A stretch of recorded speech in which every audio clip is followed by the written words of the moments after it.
Chapter 12: Laws related to tourism investment and finance. Learning objectives. Explain the laws governing tourism investment. Discuss the business model applicable to tourism projects. Enumerate the various taxes application to tourism-related establishments. Discuss limitation of foreigners in tourism investment. So we have the laws governing tourism investment. Investment in transportation, business, and public utilities. Article 12. National Economy and Patrimony. Section 2. No franchise, certificate, or any other form of authorization for the operation of a public utility shall be granted except to the citizens of the Philippines or to corporation, association organized under the law of the Philippines, or at least 60% of whose capital is owned by such citizens, nor shall franchise certificate or authorization be exclusive in character or for a longer period than 50 years. Investment in travel agencies and tour operators. The following may apply for accreditation as a tour operator: a resident, a Filipino citizen, a partnership organized under the laws of the Philippines. At least 60% of its capital is owned by Filipino citizens, and corporation organized under the laws of the Philippines. At least 60% of the common or voting shares of stocks of which is owned by Filipino citizens, and the composition of its board of directors being at least 60% Filipinos. Investment in hotels, resorts, and other accommodation establishments. By reason of the enactment of Memorandum Order Number 211 to 2006 Investment Priorities Plan, April 4, 2006, tourism has been classified as preferred to us the Article 29 of the Omnibus Investment Code of 1987. Tourism covers the development of tourism economic zones, tourist estates, eco-agritourism facilities, and the establishment of tourist accommodation facilities. Value-added taxes. A 12% value-added tax, or the VAT, is imposed on individuals engaged on trade and business, including the sale, barter, lease of goods or properties, provision of services, and the importation of goods. The VAT is based on the gross selling price, or the values of goods, properties, or the imported goods. Various taxes operation to tourism-related establishments. Percentage taxes. If a person's annual gross receipts are below 500,000, they are exempt from paying value-added tax, or the VAT. Instead, they need to pay percentage tax, which is equivalent to 3% of their quarterly sales. Next, we have the excise taxes. Excise tax is a tax imposed on specific goods that are produced or imported for consumption in the Philippines. It is separate from the value-added tax, or the VAT. Customs and import duties. Customs duties are taxes imposed on goods that are imported or exported when a carrying vessel or aircraft enters the Philippines with the intention to unload goods. The importation process begins.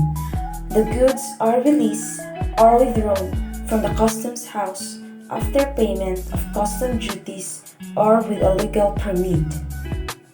Travel taxes. According to the law, when Filipinos or other nationals travels outside of the Philippines, they need to pay travel tax before they leave the country.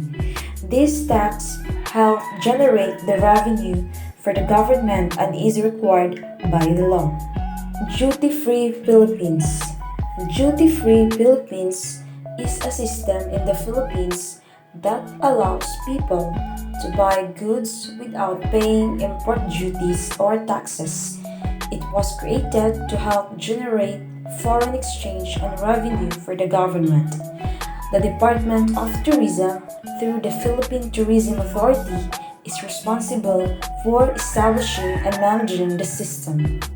Next, we have the business model applicable to tourism projects. Joint venture. In a joint venture, which is similar to partnership, two or more persons bind themselves to contribute money, property, or industry with the intention of dividing the properties among themselves. Foreign Investment Act of 1991. The Foreign Investment Act of 1991 defines a Philippine national as a citizen of the Philippines, a domestic partnership or association fully owned by Filipino citizen, corporation organized under Philippine laws with at least 60% Filipino ownership, or a corporation organized abroad but registered to do business in the Philippines with 100% Filipino ownership. Limitation of foreign ownership. There are two lists that outline the specific limitation on foreign ownership. List A. Foreign ownership is limited by the mandate of the Constitution and the specific law. Limitation on foreign ownership are enforced through constitutional mandates and specific laws, which are designed to safeguard national interests, economic sovereignty, and security. These measures typically include ownership caps, approval processes, and national interest tests, ensuring that control over critical industries and assets remain in the hands of the domestic stakeholders while still allowing for the foreign investment within defined parameters. For instance, in some countries, the constitution stipulates that certain sectors, such as telecommunications or defense, must be majority owned by domestic entities. Specific laws are then enacted to enforce these provisions, setting limits on the percentage of ownership that foreign entities can hold in these sectors. This ensures that the vital industries remain under national control, protecting against potential threats to security and economic stability posed by excessive foreign influence. List B. Foreign ownership is limited for reasons of security defense, risks to health and morals, and protection of small and medium-scale enterprises.